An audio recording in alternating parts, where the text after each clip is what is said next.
Meantime, moviegoers at one local theater on the city's west side ended up leaving during a show of Wreck-It Ralph over the weekend after a mouse was spotted crawling around inside the venue. The sighting all caught on video.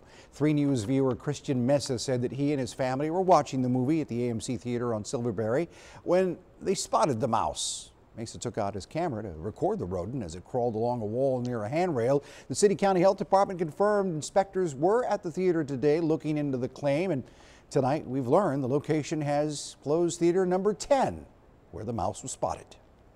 I hear something later on during the movie about halfway, and I look right there on the railing, and there's a rat right there just crawling on it. Everybody else in the theater started freaking out. Nobody was even in their seats.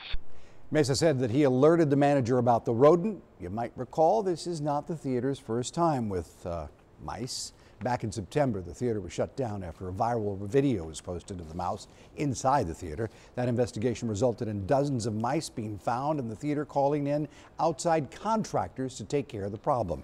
The health department added that inspectors have been following up every month at that location since the first outbreak of mice was discovered. They're expecting to release a new report on the issue tomorrow.